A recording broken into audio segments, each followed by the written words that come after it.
Hello viewers and hello students. We are continuing our series of discussions on UPSC 2020 GS paper 1 question discussion, and all of you know that this happened today only, that is on 4th of October 2020.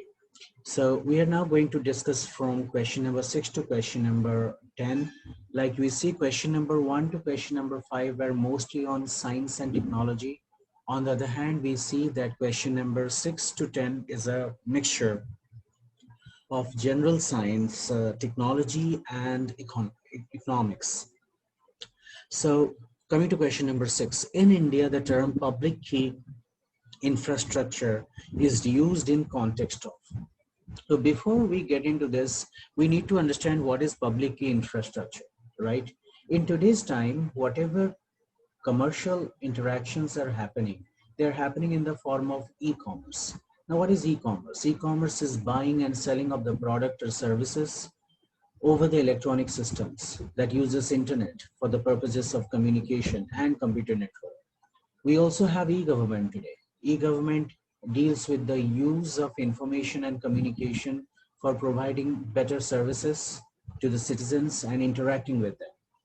So when today's world is digitized and we are dealing with various types of e-tasks every day that needs of document processing and etc., we also have to be very secure in terms of our digital signature so that the information does not get manipulated.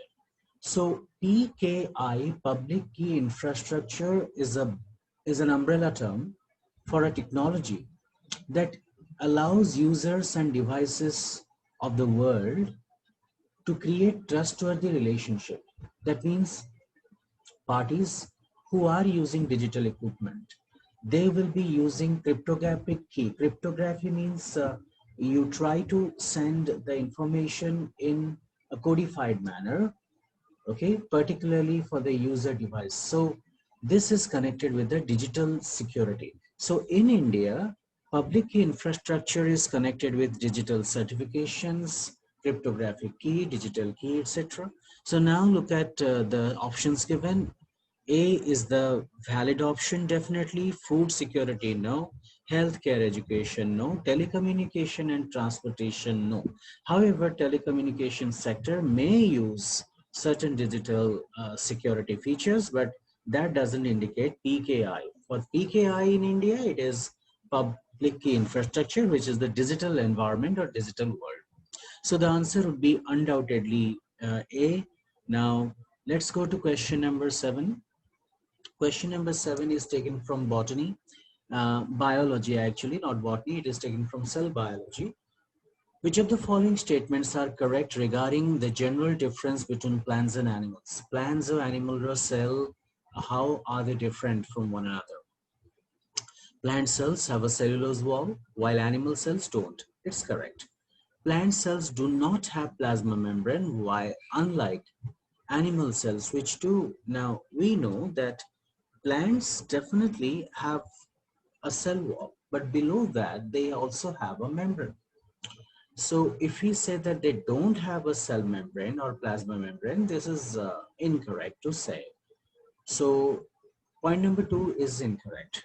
Now coming to question number 3. Question number 3 says mature plant cells has one large vacuole while animal cells have many small vacuoles. This is correct. In plant cells, at the center of the cell, we find a very large vacuole, while in animal cells, we don't find such a large vacuole. So point number 1 is correct, point number 3 is correct. So accordingly, out of the given 4 options, 1 and 3 are in option number C, so that's the correct option. So this was question number 7 from biology, cell biology. Now question number 8. Which of the following reason or factors are the reasons or factors for exposure of benzene pollution? Yes. Well, benzene is basically a gas. It's an aromatic compound, and it has a 6 member unsaturated carbon ring. Benzene in the air exists in a state of a vapor, okay, but benzene remains in the air for 1 or 2 days. If you have to identify benzene, then you need to understand that wherever there is any odor, wherever there is any perfume, fragrance, it must be associated with benzene or benzene derivatives, okay. Now benzene concentration varies from place to place. There are many instructions, guidance regarding benzene. So what are the sources of benzene actually? Benzene we get from multiple sources, like as I told you, perfumes are the source. Different types of chemicals during their chemical reaction process, they lead to creation of benzene. Now benzene creates a lot of problems. It leads to uh, lung irritation. It leads to cancer sometimes if it is exposed for a long time. So now question here is that you have to identify factors behind benzene pollution. How do you identify that? For that you need to check whether that substance from where the fume or the vapor is coming, whether it gives a smell or not. Yes.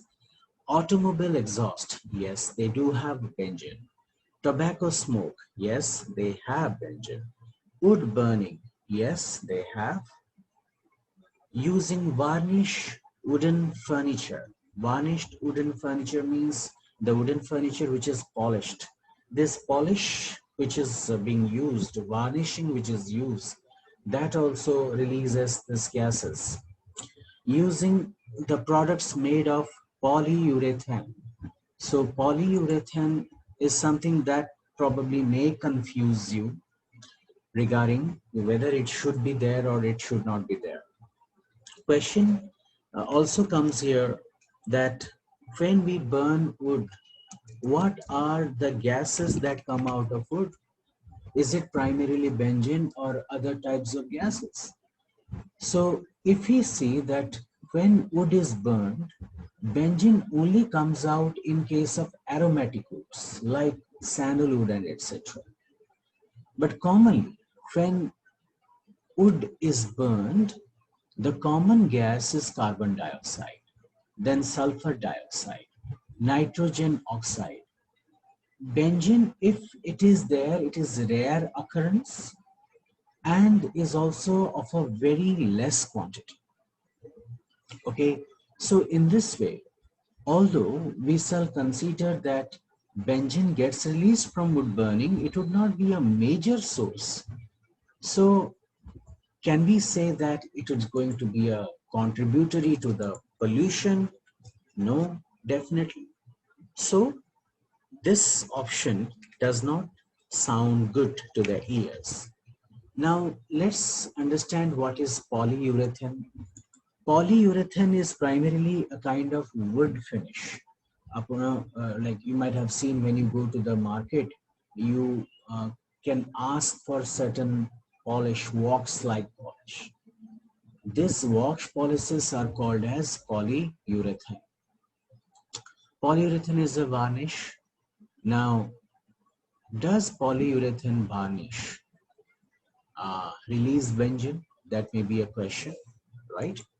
So, and secondly, is it that enough or that big enough so to create a benzene pollution? That may be also a standing question, because when you take up UPSC questions, you just can't go abrupt and immediately try to answer something.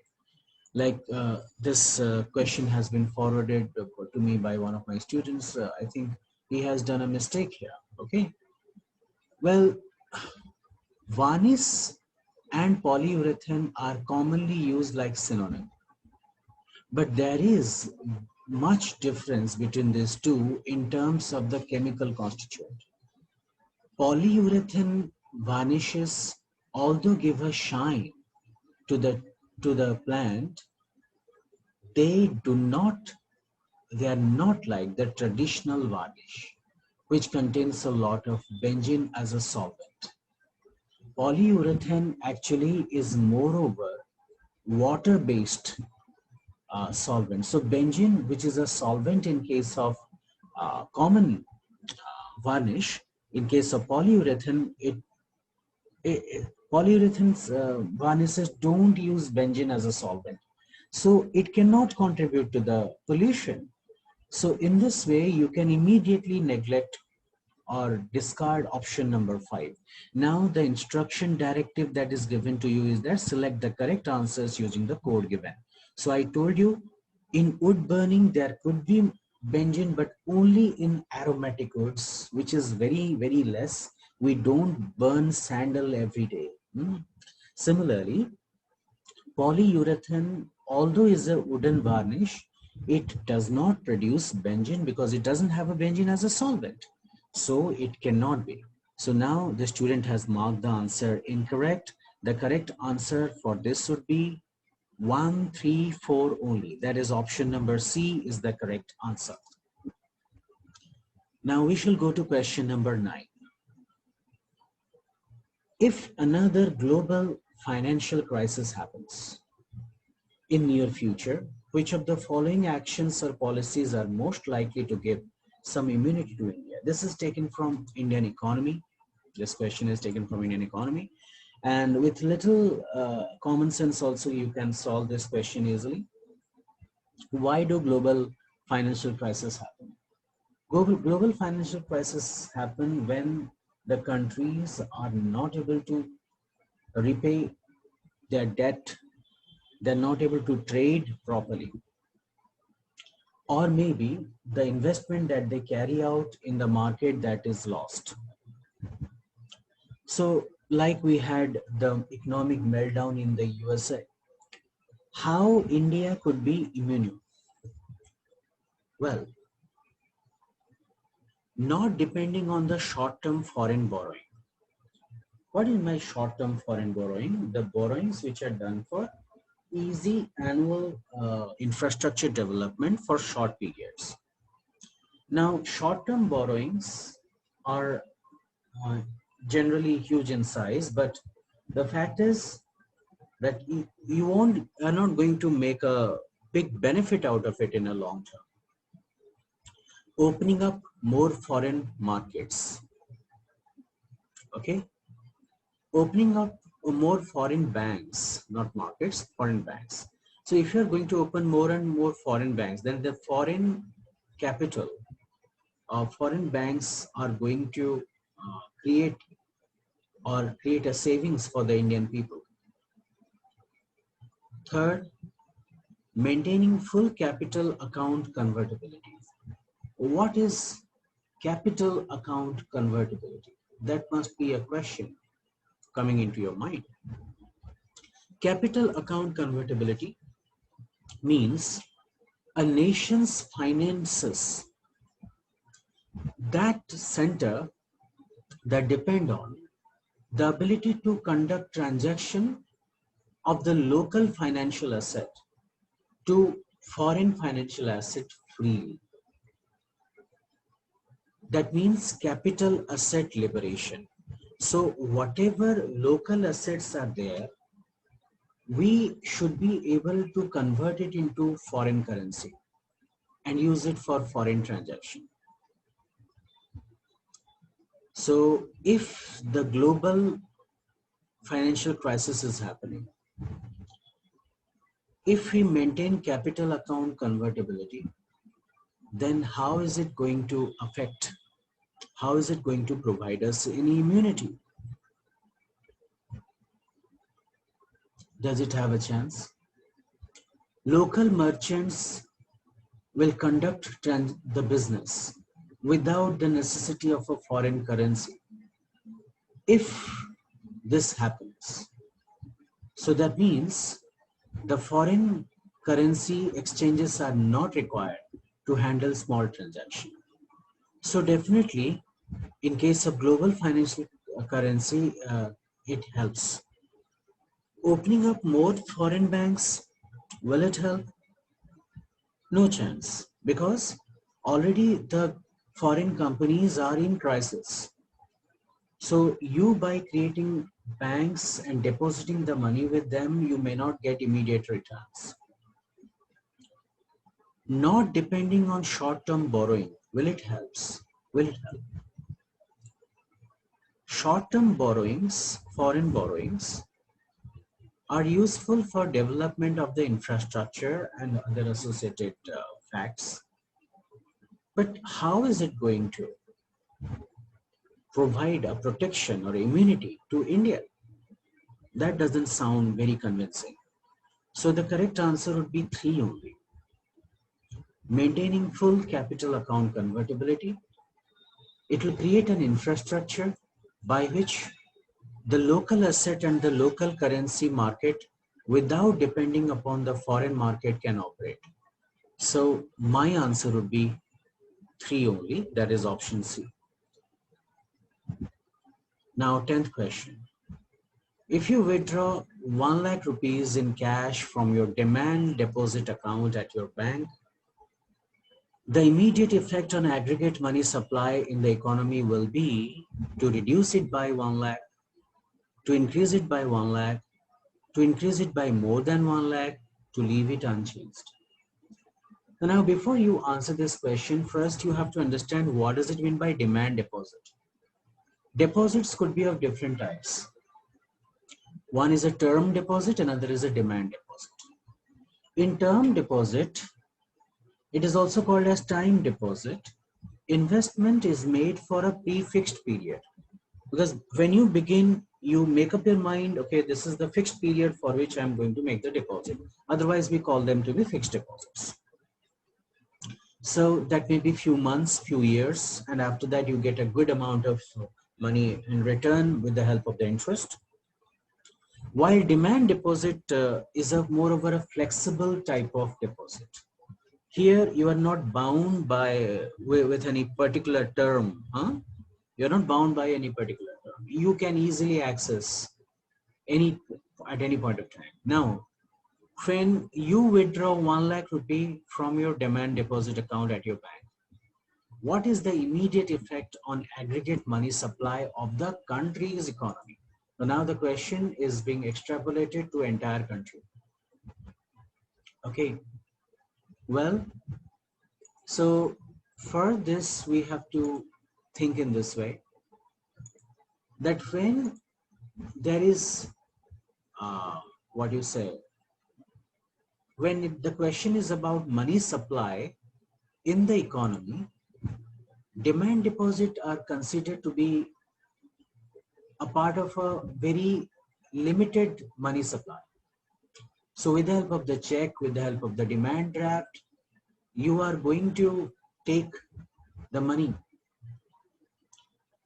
If you are going to withdraw a cash, then it leads to the drop in the demand deposits and shrink of the money supply. So it would reduce by 1 lakh rupees. And according to economists, if there is a financial crisis and at that point of time, demand deposit accounts are operating a lot, then automatically it would be leading to a severity of depression, which they try to check. Okay, in America in 2008, whatever financial crisis happened, that happened because the demand deposits increased dramatically. So more term deposit, time deposit is healthy for the economy, nation's economy, money supply, and more amount of demand deposit is unhealthy for the money supply. During a financial crisis, it can break down the economy of the country. So this was the answer to question number 10. So as you could see, these questions are of different nature. We have just covered the second page, the 5 questions. So this was from GYPPC IAS. We are going to start up our next batches for the academic year and also for the mains. You may contact us for the classes too. Have a good time.